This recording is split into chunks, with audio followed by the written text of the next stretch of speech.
There's a new Mustang in town, but unlike the previous car, this one is launching in a market where V8 powered rear-wheel drive options are significantly diminished. When the previous 6th generation Mustang launched in Australia way back in 2016, buyers also had the choice of a Falcon XR8 and Holden Commodore SS, not to mention more expensive fare like the Lexus RCF and Mercedes-AMG C63. But now, with all those options gone, the Mustang remains the only V8 powered coupe you can buy south of the Chevrolet Corvette. And you know what they say about competition making you better? Well, without the metal to test its mettle, has Ford just rested on its laurels, or is the Mustang still a must-buy?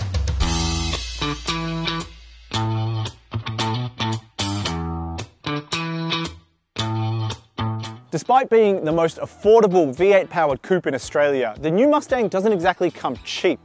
This particular car, a model year 2024 GT automatic, was priced at $80,902 before on-road costs. But you can't buy this anymore, and the 2025 car has gone up in price. If you walked into a Ford showroom today, the same Mustang GT automatic is wearing an $81,990 sticker price, and for 2025 is no longer available in that head-turning yellow. Boo! But if you think this 7th generation Ford Mustang is too pricey, you can always jump on the Drive marketplace to see the dozens of 6th generation Ford Mustang listings we have on offer. And aside from that beefy V8 engine, which I'll talk more on in a bit, at least the equipment list is generous to justify that spend. As standard, the Mustang GT comes fitted with staggered 19-inch alloy wheels wrapped in sticky tyres, Brembo brakes, LED front and rear exterior lighting, keyless entry, push-button start, a 12.4-inch digital instrument cluster, a heated steering wheel, 12-speaker sound system, dual-zone climate control, and a 13.2-inch infotainment touchscreen. This particular car also has optional Recaro Sport seats, which removes the standard seat heating and cooling functions. Also option on this car is MagnaRide adaptive suspension, red painted brake calipers, and blacked out exterior bits. Keep in mind, the previous 6th generation version of the Mustang GT was priced at just over $68,000 before on-road costs. And these two cars share the same platform, the same engine, and the same transmission. On the road, this optioned out Mustang GT will cost you $100,000, and there are certainly more affordable two-door and sexy sports cars on offer like the Mazda MX-5, Nissan Z, and Toyota GR86.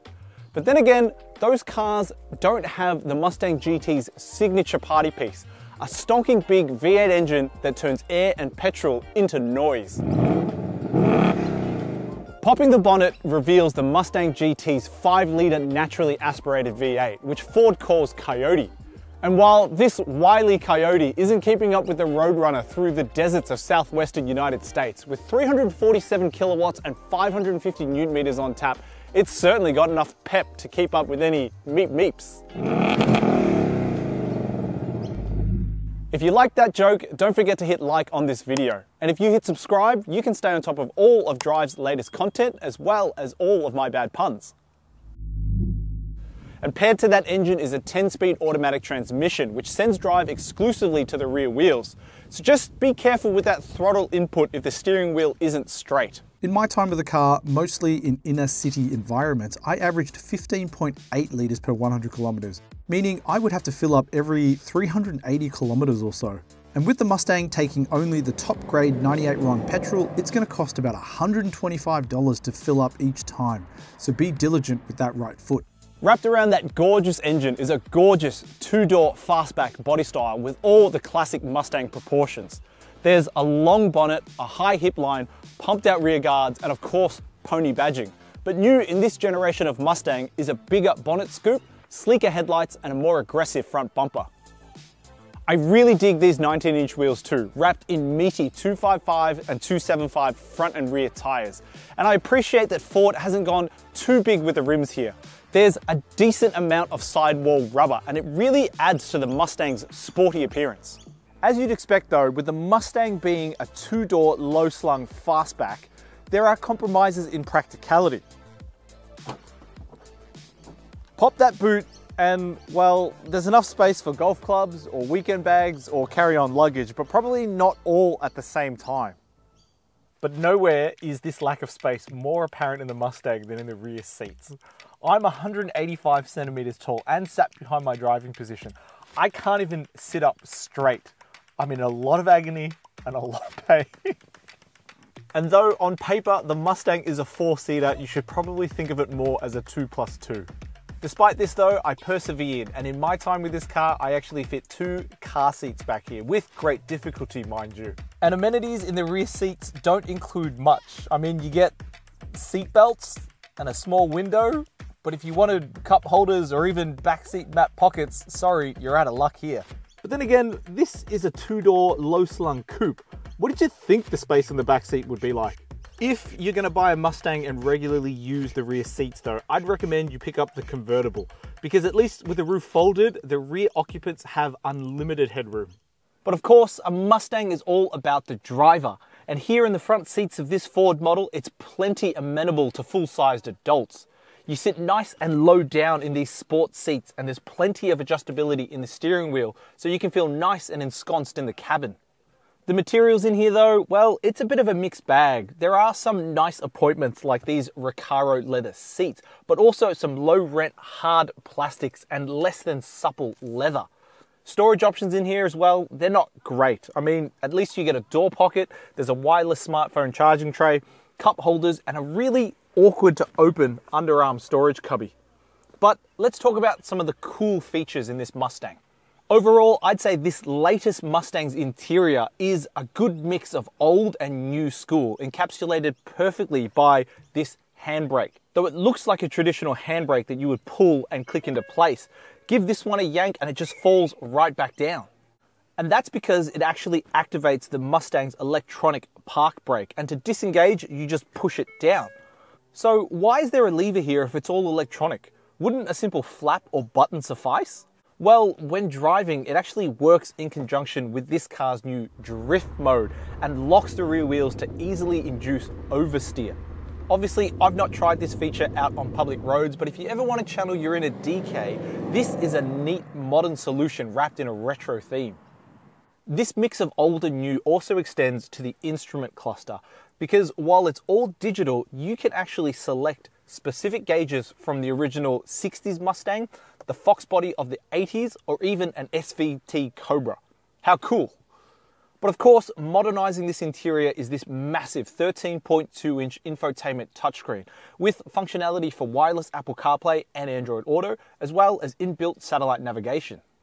And while it looks cutting edge and modern, I've experienced more than a few stutters and hiccups jumping from menu to menu in my time with the car, as well as Bluetooth dropouts. And credit to the sound system, because these speakers absolutely pump.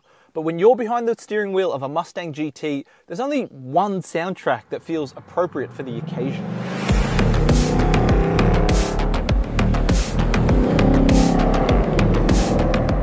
Let's get this out of the way first.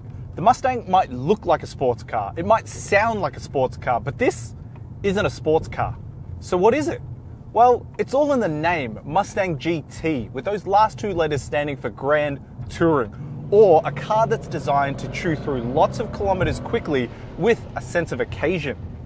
There's no denying that the Mustang GT is quick, able to accelerate from 0 to 100 kilometers an hour in around 5 seconds. And there's no doubting that this is the best handling Mustang to date. But with a combination of a heavy V8 up front and rear-wheel drive, well, things can get sketchy in a bend. Don't get me wrong, the Mustang GT is a capable and confident corner carver, but you need to be aware of its limits and be diligent with your right foot, otherwise you'll end up in a spin. Compare that to an MX-5 or a GR86, which both encourage you to push that little bit harder and are communicative enough where even a layman like me can get the message to ease off the throttle. If I was attacking a track, I'd have one of those, not one of these. But if I was hitting a drag strip or going for a cross-country drive, would I have a Mustang GT? Heck yeah. And a huge part of that appeal is this 5-litre V8, which is so joyous to rev out all the way to its 7,500 RPM redline. Paired to that engine is a 10-speed automatic transmission, which for the most part works well, but with this many gears, it can get tripped up every now and then. Mind you, it's not a deal breaker because the automatic transmission makes the Mustang GT much easier to live with day to day. But keep in mind that that gap behind you in traffic might be a lot smaller than you think by the time you pull out. And if it gets really irksome, there's always manual mode and the shift paddles behind the steering wheel to play with, so you can just shift yourself. This car's adaptive suspension also has a role to play here, and it's set up in a way that's comfortable and confident without being punishing. Don't get me wrong, you'll still feel it when you hit a pothole or a bump, but you don't walk away from a long drive in the Mustang GT feeling like you need a good chiropractor. There's also various drive modes to play around with in here too, with normal being the default setting, sport amping things up a bit, and track reserved for the most hardcore environments. There's two more to play with too. There's a slippery mode for when the road gets wet, as well as a drag strip mode for the quickest acceleration times possible. That just adds to the breadth of usability of this new Mustang GT. There's also a custom mode where you can individually dial in the steering, the exhaust, the throttle input, and the suspension to your liking. But honestly, in day-to-day use, between normal and sport mode, you've got your bases covered. What I like most, however, is that the steering and exhaust settings can be individually tweaked no matter what drive mode you're in. So if you want to have the loudest exhaust possible while still keeping everything else in comfort mode, you can. There's also a setting in the menu where the quiet exhaust can be turned on vehicle startup, ensuring you don't wake the kids or the partner on a late night kebab run. This might seem obvious, but the new Mustang feels like a Mustang, and that's for both good and bad. This isn't a great generational leap forward, and it still suffers from some of the old criticisms of the old car, namely a low rent feeling interior and an indecisive gearbox. But it looks awesome, it sounds great, and it's got that 5-litre naturally aspirated V8 that is such a delight, especially in a world that is quickly transitioning to hybrids and full electric vehicles. Just like a good steak and chips, there's nothing wrong with, and quite a lot to love in fact, about the basic fundamentals. Does the new Mustang GT justify its higher price tag though? Well, that doesn't matter, because this is the cheapest muscle car you can buy today. If you've liked this review and you're into your sporty cars, why don't you check out Tom Fraser's take on the Alfa Romeo Giulia QV, which you can find here.